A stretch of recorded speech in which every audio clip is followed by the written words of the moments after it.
what are the qualities that you see in people that are really good at doing that? You know, the people that you work alongside, come into contact with in your network, you know, the people that work for professional clubs or otherwise, scouts, you know, coaches that bring people through the system. What are the real qualities that you see in those people? There's a huge mix. There's really, really good ones and really, really bad ones. I'll say that and be honest. It's actually the reason why we do a training session before the matches. So our actual trial format is to do a training session for an hour and 40 minutes so that the scouts and the coaches can actually see the players, see what they're like in drills, and we can get to assess them on things like passing, shooting, dribbling, attacking play, defensive play. We can look at many different facets and see how they would fit into a club in a drills or skills-based session. So we do that first, and then when it gets to the games, it is such a hard balance to strike between showing off what you can do and making good decisions and not hogging the ball and everything else. So the scouts want to see the players express themselves, but also show that they make the right decisions at the right time. One that did happen at a League Two club where a person who was completely untrained as an agent went in, made stupid demands. The club were being completely reasonable, and the agent basically just said, no, pulled that out, and that player never ended up actually going anywhere to a club. And I'm sure there's hundreds of examples of this happening. So you do need to be careful. Agents are important to securing yourself a good deal, particularly if you've never had a contract negotiation before. But my goodness me, you need to make sure you do the checks on who you're dealing with, because it really can have a detrimental effect, or it could change your life in a positive way. Welcome to the Shaping Champions podcast, a platform for discussion and exploration into becoming elite, being the greatest version of yourself, and succeeding as a champion at life. As ever, I am joined by my esteemed co-host, Michelle St. Patrick Hewitt. How are you, sir? I am good, Mr. Do you know what? Mr. Jimmy Davis. I was going to call you James Davis. It's like Mr. Jimmy Davis. I'm all good, all good. And as ever, excited to chop up this episode. Really excited to kind of just get into this one. Well, they all fascinate me, but this one in particular fascinates me. So let's get right into it. That was the vice principal in MASH coming out there calling me by my official name. But listen, I'm also extremely excited about today's guest. It's going to provide a fascinating insight, I'm sure. And without further ado, I'll introduce him. So our guest today is the CEO and co-founder of the world's largest and most successful football trials company, working with 300,000 players across the globe. They have over 500,000 followers now on social media. Those players represent 150 countries worldwide. It gives me great pleasure to introduce to the show Harry Price. Good evening, Harry. How are you, sir? Good evening. Thank you for having me. I'm really well. Thank you. How are you guys? All good, all good. Really good. Thanks, bro. Excellent. Thank you for having me. Absolute pleasure and privilege. So we'll kick things off in the way that we usually do. Harry, we're really interested to know from you, what does it mean to be a champion?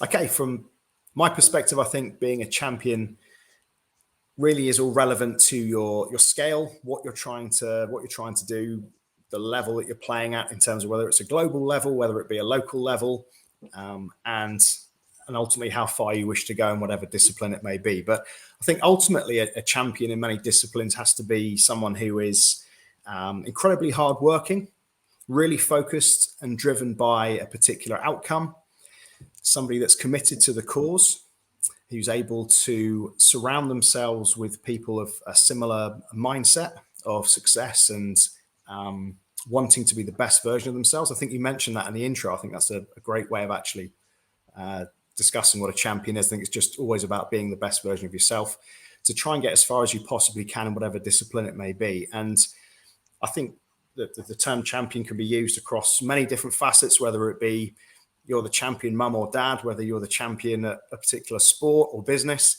And within each of those areas of life, I think they're all as important as each other. So I just think, though, that to be the best at something or to be a champion, there are certain traits that we see through many different successful people that always seem to be the same. So I'm sure some of those will come up in this conversation. Harry, we've never done this before, and Jimmy Yeah. doesn't even know I'm going to ask this question. But Yeah. I'm gonna inverse it slightly, only because of what you were saying. I suddenly thought, Sure. let me inverse this one. Obviously, you're CEO of the company that you're CEO of, but what would you say when you work with super talented footballers, or you've seen super talented footballers who should have been champions? Mm-hmm. What were the biggest barriers that got in their way of being a champion? So you've kind of told us, and it's only because of what you told us about being a champion, I thought, I wonder what's been the barriers that stopped the most talented being champions from your perspective. Yeah. From my perspective, I think it is attitude. I think it sounds really sort of cliched and quite obvious, but I do think that attitude plays such a massive part, attitude and character. And I think it's fascinating at the moment across the sports documentaries that have been coming out over the last few years. If you watch any of those, I think the one that really stands out perhaps in this scenario would be the Arsenal All or Nothing, where we've seen Arteta have a cultural shift within the Arsenal camp. And from the outside looking in, we were sort of wondering why he was getting rid of perhaps Aubameyang. And then when you actually watch the documentary, you see that a player like that wasn't a right cultural fit. And I think that it was obviously down to something around attitude or conduct and behavior. And I think that what we see when we work with young footballers is we do see so many players that have unbelievable talent. They're just fantastic on the pitch. They're natural. They don't even look like they have to try. But I think it's becoming more and more apparent now that because the demand within the football industry is so high to try, and there's so many players that want to become professionals, the clubs are now able to be far more selective about who they actually select in terms of who they take forward. And quite simply, attitude is now, it's like a given. If you haven't got a good attitude, it's like, that's kind of, I don't care how good you are type of mentality, because the players that we see have got to go from our events or from one of our one-day trials or our 5-day camps into a pro club, and they're thrown into an environment where if they haven't got a good attitude, they're immediately going to be problems on buses, on away trips, on in hotels if you're sharing a twin room, to team talks, to tactics, to the way you present and represent your club. So I think if you haven't got a good attitude, then that can really kill things. And clubs are just cracking down on it more and more. And I think they're working really hard on the psychology side of the game. But if you have got a bad attitude, that's probably the biggest factor that can let a lot of players down. I mean, you mentioned a word there, Harry, culture, that gets sort of thrown around a lot currently in terms of people being cultural architects, and that's what you could definitely label Arteta as. But if we're talking about perhaps someone who's an aspiring footballer, young, trying to come through the system, how do they develop a culture internally? What would you say the starting point is?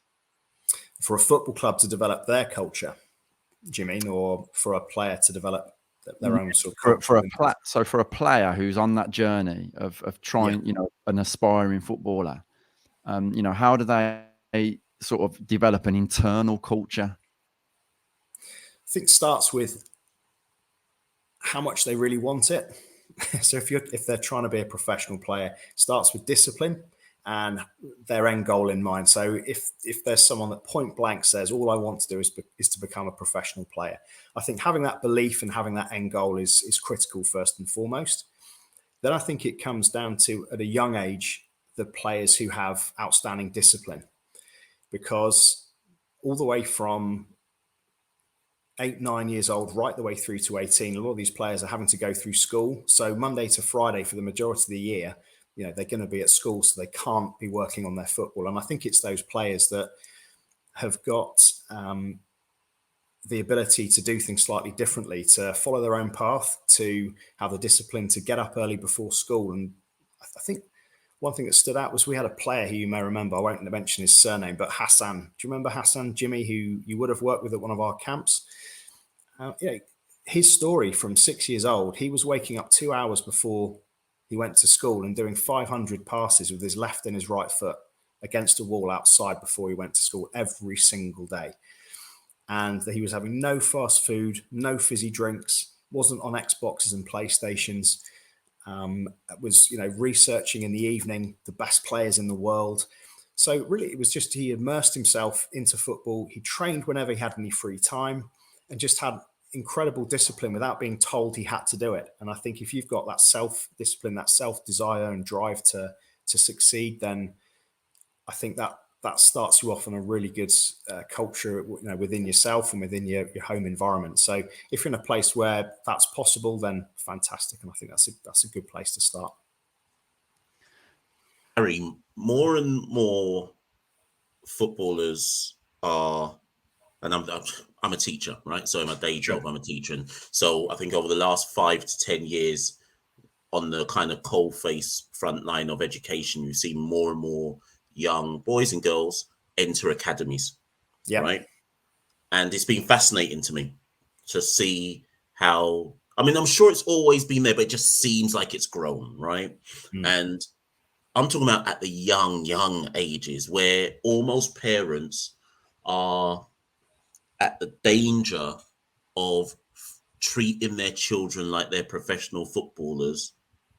I'm talking like from the age of 6, from the age of 5, talking about them doing rondos and going to this and trialing here and trialing there, and kind of bringing it back to, again, the notion of champion.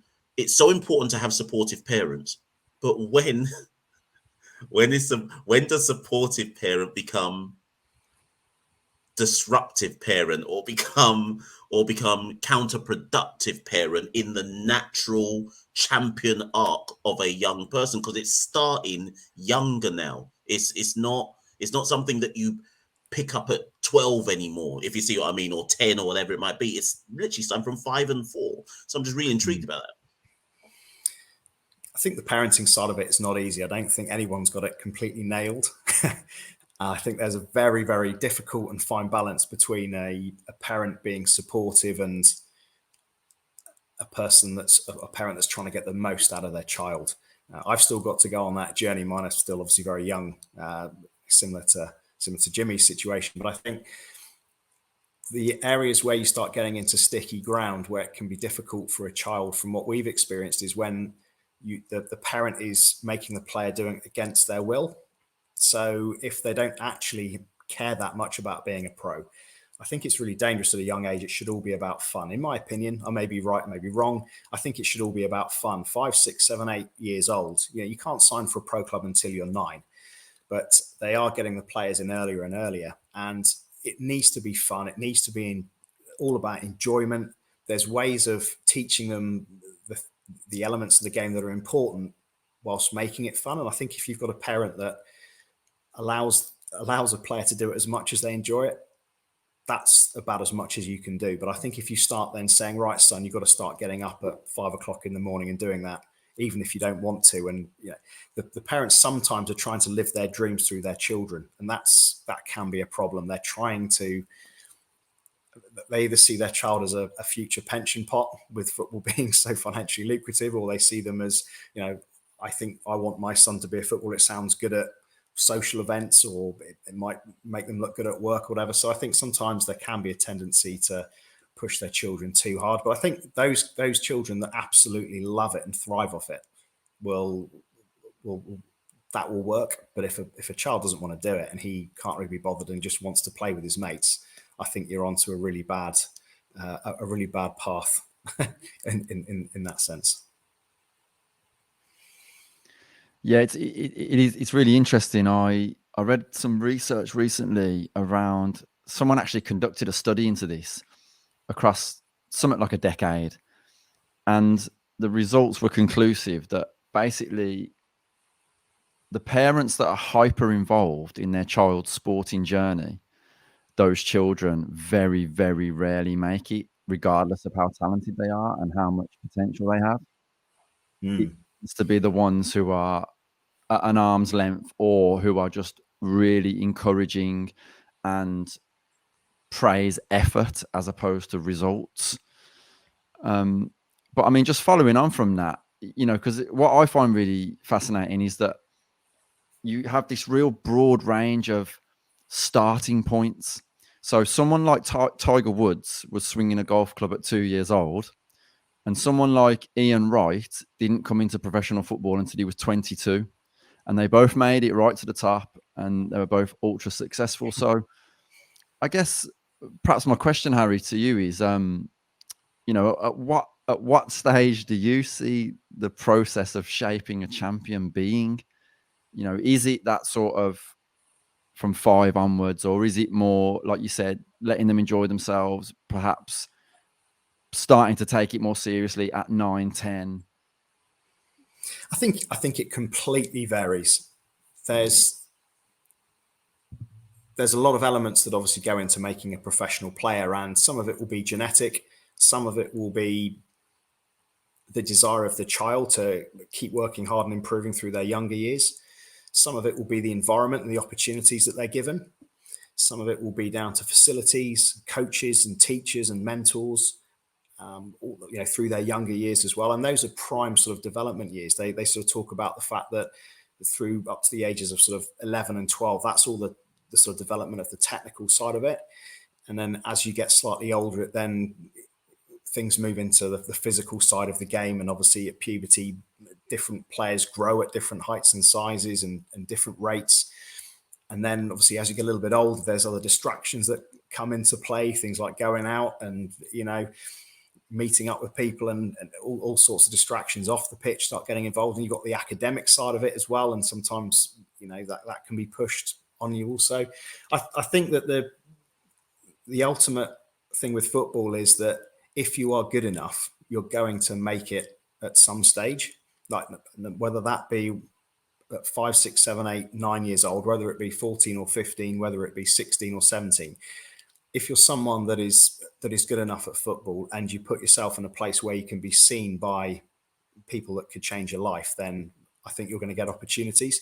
Our oldest player is 24, that never had an opportunity, came to one of our events and then signed for a semi-pro team at sort of step 5 level. So this lad's been trying for years and years and years and years, just said he's never had a chance to play in front of scouts, came to one of our events, and at 24 years old, he got his first break. So everyone's journey is different. I think that's for sport, but I think for business and everything else, you can keep shaping yourself and keep becoming a champion right the way through to your dying days. So the founder of the KFC started at 70, wasn't it? I think that was right. Believe that's true. So for sport, if you're good enough, if you can put in the performances, it doesn't really matter what age you make it, but there are certain fundamentals that if you're going to make it at a younger age, particularly at the highest level, then I think that there has to be some firm building blocks put in place at an early age, and that has to be built on and picked up by certain people to develop you over time. I heard you mention semi-pro football, which was perfect. I support Bromley Football Club, who Right. they're now a pro football team, but once upon a time we were semi-pro in literally as recently as 6-7 years ago. And you mentioned semi-pro, and immediately that caught my ears, and I was like, right. Within the football industry, do you feel that there is still a mental barrier to what is deemed success or what is deemed making it, right? And I say that in the context of semi-pro, in so much as I see it at the National League level, where I predominantly watch most of my football, that you will have players who think that level of football is beneath them for whatever particular reason. Like you haven't made it if you're playing in the National League. You haven't made it if you're playing in the step 3 or step 2 or whatever it might be. And the reluctance to see that as a starting point to work your way up.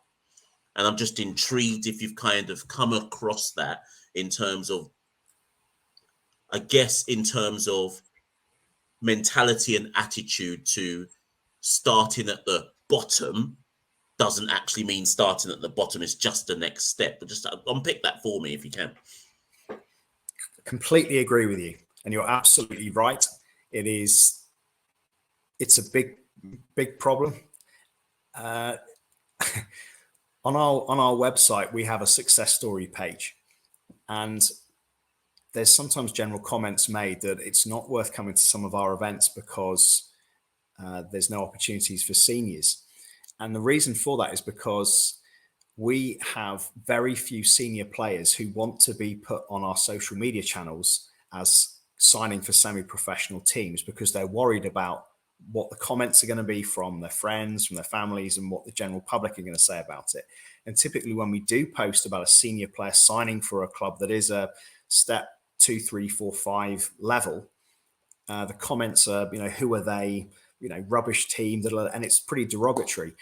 And what these people fail to understand is that, you have to start somewhere. And our message to players is that if you are willing to be in a position where you're humble enough to drop down 1 or 2 levels so that you're playing 30 to 40 games a season, and then there's absolutely no way that if you are someone who scores goals, creates goals, or stops goals, and you're someone that's putting in 20 or 30 goals a season, keeping clean sheets, and you're prepared to put that work in and prove yourself over 2 or 3 seasons, all of the teams above are going to be having a look at you, and they will for sure drag you up. And we know 2 players that have gone from a step 6 team to a Premier League side.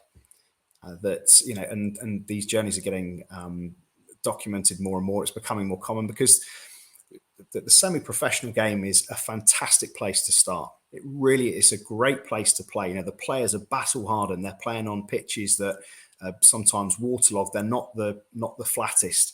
The facilities aren't the greatest. The players have to drive there or share lifts. They have to train after work, sometimes around shifts.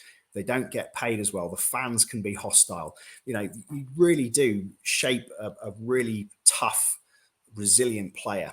And if someone's prepared to prove themselves at that level, then they will get moved up. And there does need to be a mind shift away from it being a sort of rubbish level or not a very good, successful level to be in. Because even at some lower steps, you still get paid incredibly well. You can still make a good income. It can still support your work. It's still well supported by big crowds. It's great fun to play in those levels as well. And some people do it around full-time jobs. And if you're good enough, you're going to move up because you're cheaper than paying millions of pounds. There's lots of stories of, paying clubs £12,000 and a bag of balls, for players. That happens in these sorts of leagues. And that's why football's so great. It's a community game. So for sure, that mentality has to change. The opportunities are there. And it's becoming more and more common that players are moving up through the ranks. I love the honorary mention for the Colonel in the answer before that one. I should just have to mention that, Colonel Sanders, I think it was. And I think he was rejected by like 250 different restaurants or something. His recipe was before he. It's loads, yeah. It's not. But yeah, anyway, sorry, sidetrack. But coming back to what you just said, the reality of it is that 0.5%, isn't it, of players that come through academies actually even make a career out of football. So anybody trying to downplay the semi-professional game, it just absolutely makes no sense. If you love football, if that's your passion, why would you not want to do it and get paid a little bit of money to do it as well? It just, it completely baffles me. But just picking up there on sort of, because the theme of this conversation is sort of centered around a role that you guys heavily play in the footballing system, which is identifying talent, essentially. And we also wanted to touch on kind of nurturing and developing that talent as well, which I think we have in some way so far. But in terms of identifying, what are the qualities that you see in people that are really good at doing that? The people that you work alongside, come into contact with, in your network, the people that work for professional clubs or otherwise, scouts, coaches that bring people through the system. What are the real qualities that you see in those people? there's a huge mix. There's really, really good ones and really, really bad ones. I'll say that and be honest. Same as any industry. The ones that are particularly effective, the ones that do a really good job, there's two sides to it. I think a lot of people, even without any scout training or qualifications, could probably go to a football pitch and say that's the best player. The ones that I find fascinating, that I love speaking to, I love learning from over the last 11 years, getting into these people's heads, are the ones that stand quietly by themselves, don't stand in a crowd or listen to the noise around them. They just focus in on what they're watching the players, and they're able to see just one or two qualities which are unique about a player on the pitch that go, do you know what, if we took that would fit perfectly into our system, whether it be a cultural system with the attitude of a player. It might be the fact that he's just a brilliant leader, and in that particular age group at the club, they need that person to be loud and confident. So it could be anything from the skill and ability of a player right the way through to the attitude, confidence, or leadership qualities of a player. And the best scouts that we find are ones that don't listen to the opinions of others. They're very much, they trust their gut, they trust what they're seeing in front of them, and they take their job incredibly seriously as well. I think it's getting to the point where players are worth so much money, even at a young age now, £1 million, 12-year-old players, that there's no real, it's not really acceptable to miss local talent in your area if you're a scout for that club. There's this huge competition in almost all of the big cities from many, many different clubs. So these guys are able to pick out those players that show one or two qualities. Don't listen to the noise and just pick simply the best player. They're able to see the ones that they could nurture and look after that talent, which is fascinating when you see it and you ask, okay, you've picked that player, what was it about them? And then they dig into it, and it was like, I just like the way he tracked back when the team were 5-0 down in the game. And we did have a boy who was on a team that was losing 8 or 9-0. It was up in Leeds, and I was at an event there. And there was a boy who was 12 years old, and his team were losing about 8-0. And in the last minute of the game, he ran the entire length of the pitch, tracked back, got the ball off a player with like an amazing slide and tackle, and then ran the entire length of the pitch and scored at the other end. And the scout just said, I just want to see that, bang. And that lad ended up signing for a club. And he hadn't done much the whole trial, but he just said, I just want that kind of mentality and that person in my team.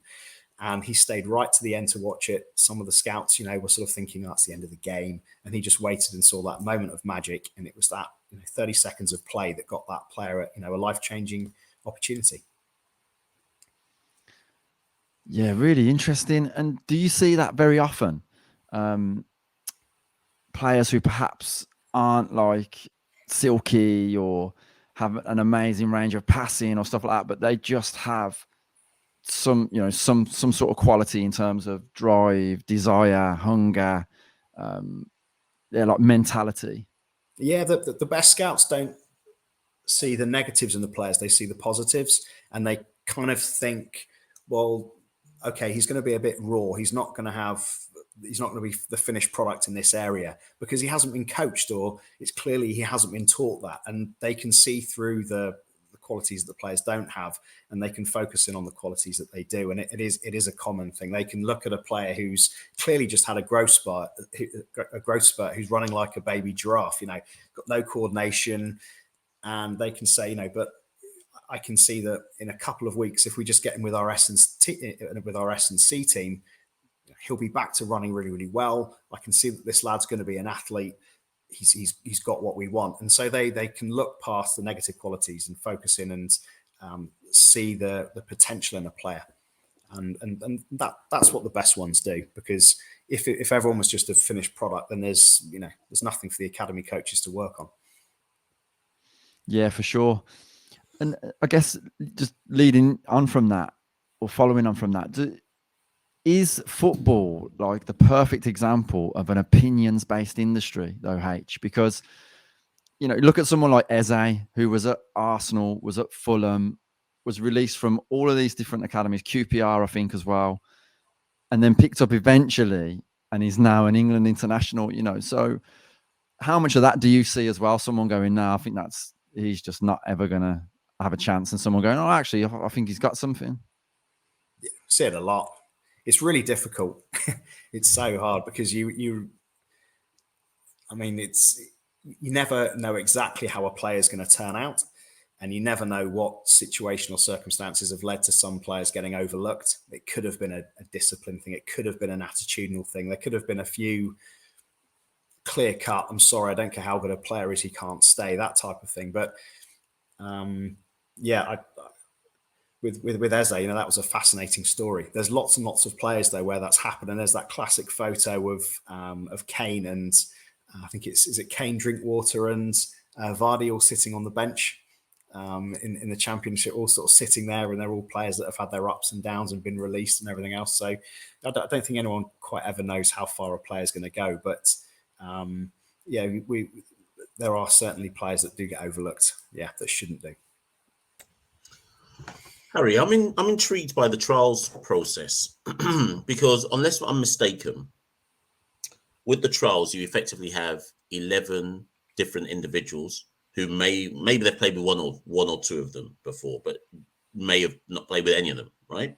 In the team concept, and I've seen a few trials in my time, and I guess I'm trying to hone down. It's kind of following on from Jimmy's question about what are identifying talent, but I'm more so focusing on the mentality a player needs to stand out in that environment without trying to do an individual, make it all about themselves, etc., etc. I'm just how do you stand out when you're playing with 10 random people who you don't know their style of play, and you can't just, well, you could try and be Messi, but how do you stand out in that context?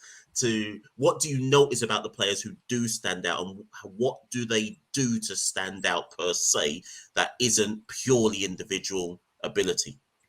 Yeah, I agree with you. It's really tough.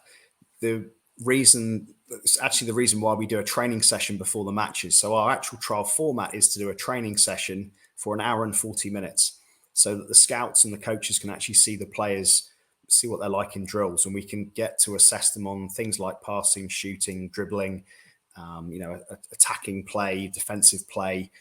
We can look at many different facets and see how they would fit into a club in a drills or skills-based session. So we do that first. And then when it gets to the games, it is such a hard balance to strike between showing off what you can do and making good decisions and not hogging the ball and everything else. So the scouts want to see the players express themselves, but also show that they make the right decisions at the right time more often than not. And another key one, which is more of a problem for the seniors, I think, is being too cool to sweat. So the scouts want to see the players working incredibly hard off the ball.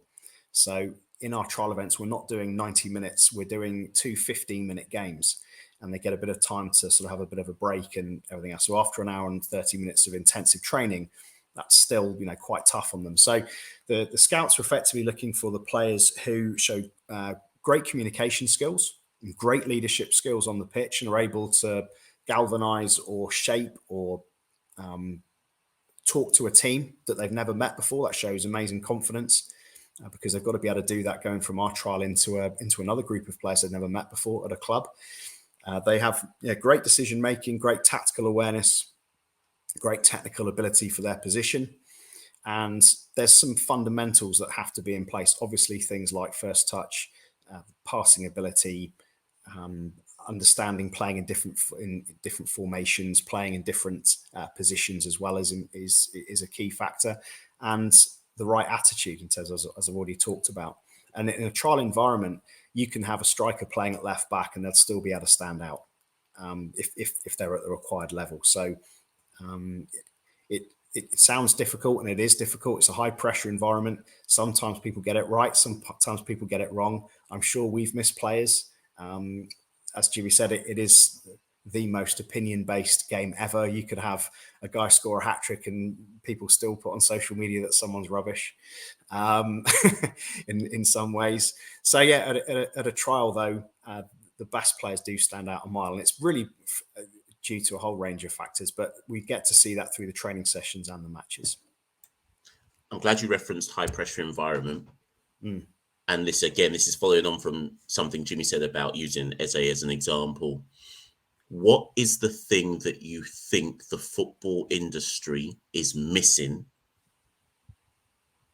in shaping, first in identifying better talent or more talent, and then more importantly, shaping that talent? So like, if you had a magic wand and you could fix or change one thing about the industry in terms of its development of talent, where would you wave the wand first, so to speak?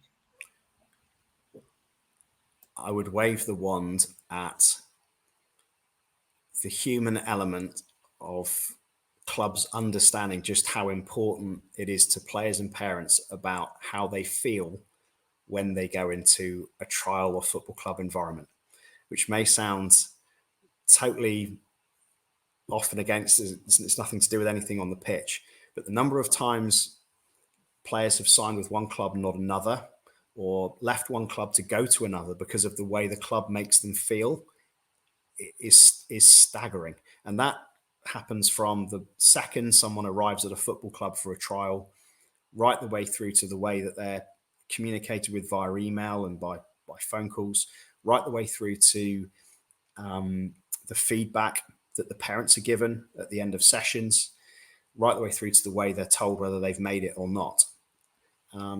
I think that the football industry really needs to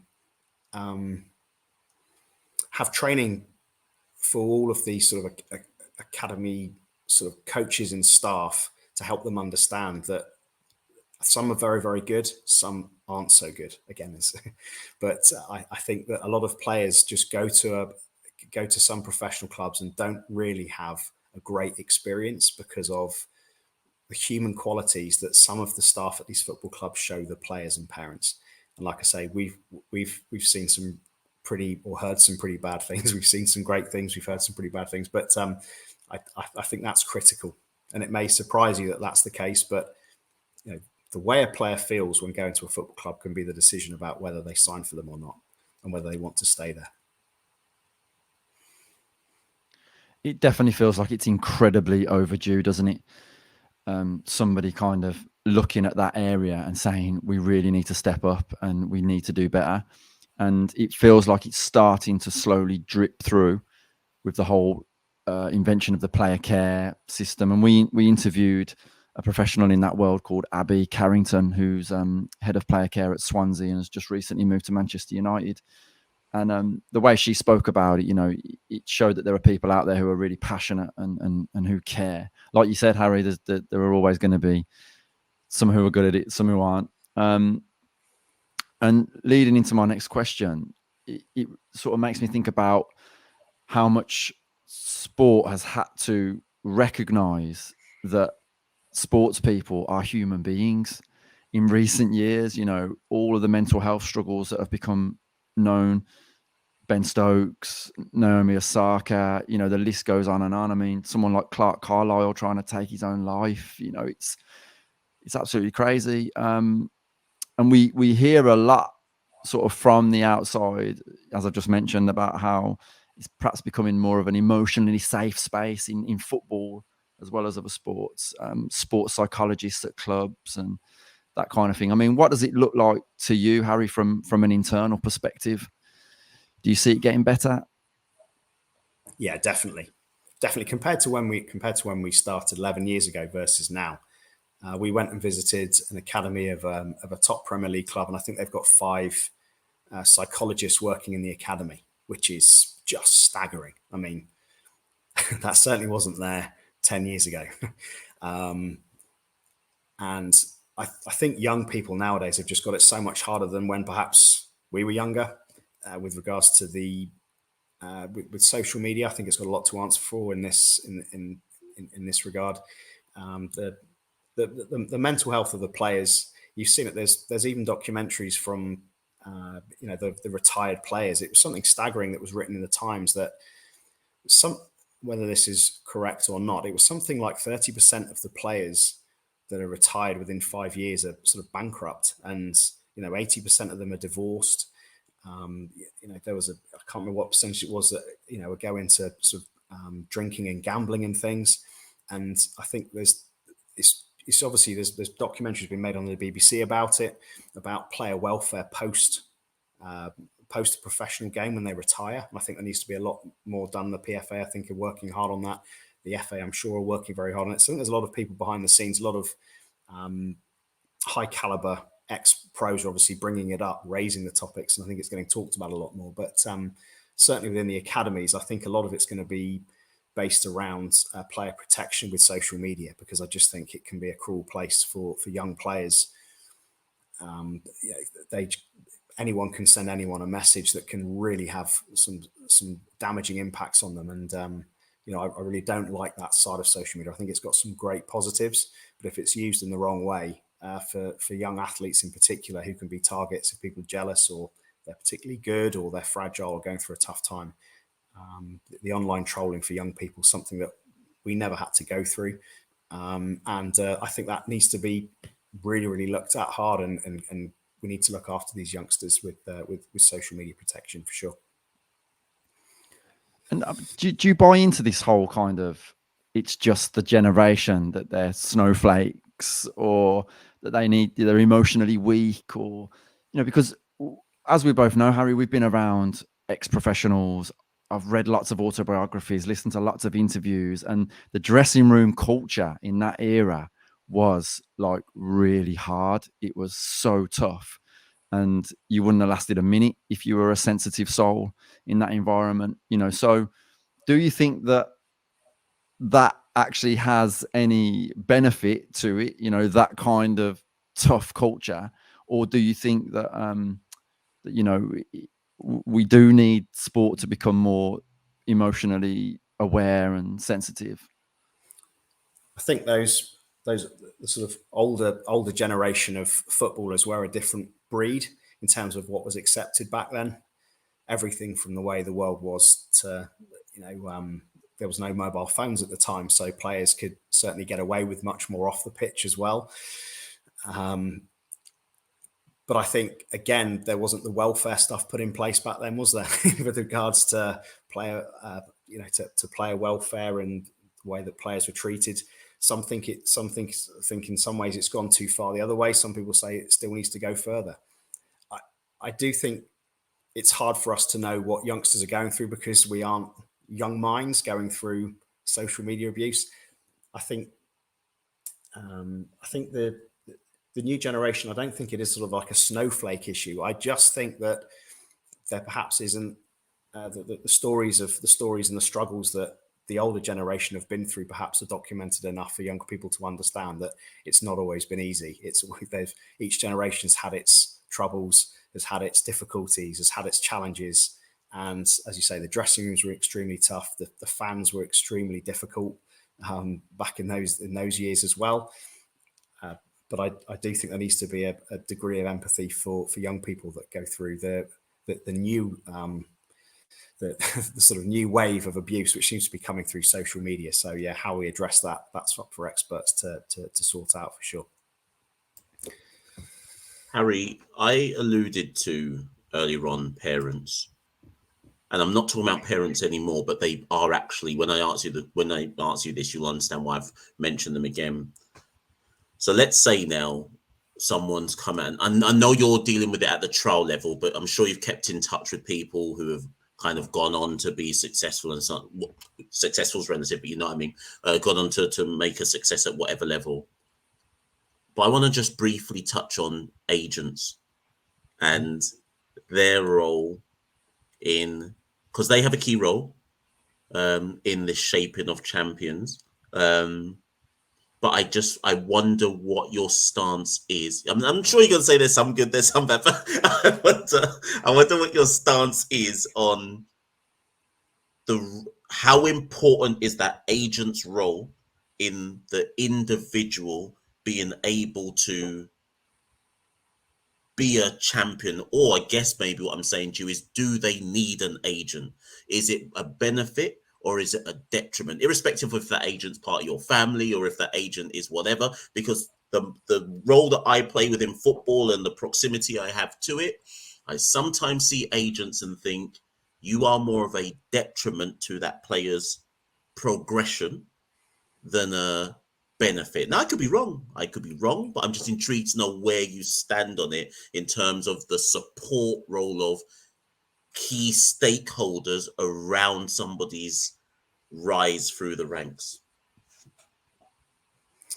That's a tough question. It is definitely, there are some good ones and some bad ones. I was fortunate enough, I spent some time with the owner of one of the largest sports agencies in the world. So I had quite a few good chats with him about it, and about their role within different sports outside of just football.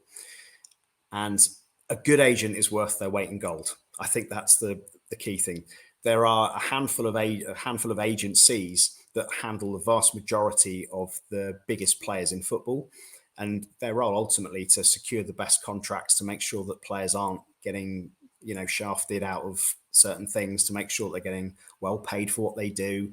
The good agents, will sort out things like housing, will sort out when they relocate, sort out things for their children, sort out schooling, cars, all of that type of stuff. They have a huge role to play. So they literally will be almost like a PA for the player and the family, and a great support network for them, particularly if they're coming from different cultural countries and different backgrounds and moving to a whole new area. The adjustment moving to England isn't always easy. So a good agent, a good agency will certainly do that for players and really, really help and support. I think the area where you can turn it the other way is that we are seeing more and more scam agents popping up all over the place. Agents that are there just to take advantage of players. There's a situation at the moment where fake agents are charging players huge sums of money, promising them all sorts of trials and opportunities, and actually they don't have the network. They don't have this opportunity for them at all.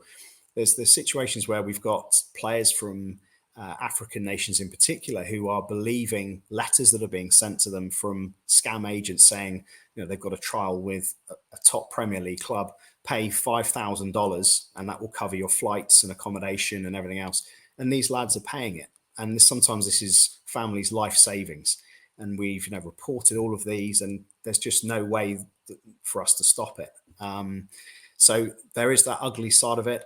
I think you need to be really careful who your agent is, because there has been a few occasions and a few players, some are documented, some aren't, where the FA changed the position on who could become agents. It used to be a huge exam that was pages and pages and pages, and took a year or two to revise and to study to become one.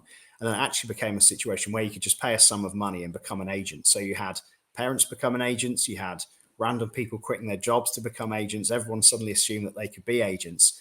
And actually you just ended up with them having no idea, no training, going in and demanding ridiculous things from clubs, and actually it causing chaos for the players' careers, because the clubs were like, who on earth do you think you are? And we actually know one that did happen at a League Two club, where a person who was completely untrained as an agent went in, made stupid demands. The club were being completely reasonable, and the agent basically just said, no, pulled that out, and that player never ended up actually going anywhere to a club. And I'm sure there's hundreds of examples of this happening. So you do need to be careful. Agents are important to securing yourself a good deal, particularly if you've never had a contract negotiation before. But my goodness me, you need to make sure you do the checks on who you're dealing with, because it really can have a detrimental effect, or it could change your life in a positive way. I hope that's like a politically correct, kind of accurate, both sides of the coin there. Handled it like a politician, mate, that one. There we go. It was absolutely super. Tough one there. But no, I think you're right. Do your due diligence is the message 100%. to come out of that one, I think, for sure. Yeah. We're gonna sort of start wrapping up things now. I mean, it's been such a fascinating conversation, Harry. I'd just like to come back to, we mentioned earlier that 0.5% of players that come through academies even make a career out of football. players that get to Premier League level from academies, 0.012%. And we can't change that. There's nothing we can do about that. That's the game. It's a numbers game. We're all aware of it. But what would your sort of one golden piece of advice be to any young aspiring footballer that might be looking at trying to work their way through that system?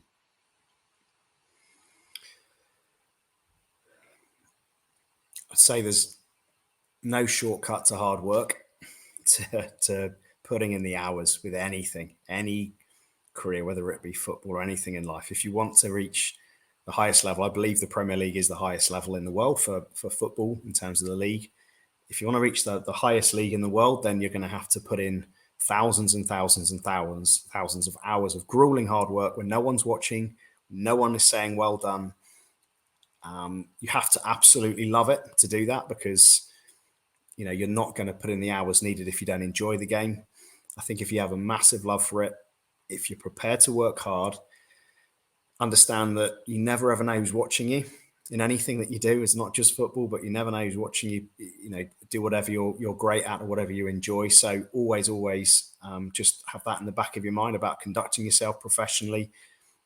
And you never, like I say, you never know who's watching. So as long as you keep putting yourself out there and putting yourself in positions where there could be somebody watching that could change your life, whether it be a park pitch. I know someone that got scouted from walking their dog through a park pitch, and they saw a player who ended up going into a huge Manchester club. We know a scout who found someone on a beach in Portugal, age 15, who was kicking a ball around the beach with his dad, and that got an under-15s contract. So wherever you've got a ball at your feet, someone could be watching you that could change your life. And I just think, put the hours in, work hard, conduct yourself properly, have a great attitude, be a good human being, and you never know how far you can get. Who's to say that 0.012% can't be you? It's got to be someone. And if you're good enough and if you love it, got the right character, discipline, hard work, you never know how far you can go. And if you don't reach the Premier League, you've probably by the age of 18, if you put the hours in, got incredible habits and discipline skills to take you far in anything that you choose to do, whether it be any sport, business, or whatever. So those sort of disciplines that you'd get from trying to reach the Premier League will certainly stand you in good stead for anything that you choose to do in life.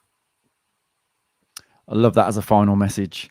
Absolutely wonderful. And Harry, I can safely say that I'm sure there are a lot of people that have been in your industry and have done a really poor job, have done some really bad work, have scammed people, have taken shortcuts, have cut corners. And having been a part of some of the work that you've done, I can hand on heart say that, you guys are doing it with integrity because you care, doing it in the right way. And, there's a reason why you're rated excellent on Trustpilot. And, the majority of the views you have are, outstanding. So keep up the good work, mate. And, thanks ever so much for coming on. Where can people find out about more what you do, Harry? When I introduced you in the intro, I didn't even say UK football trials.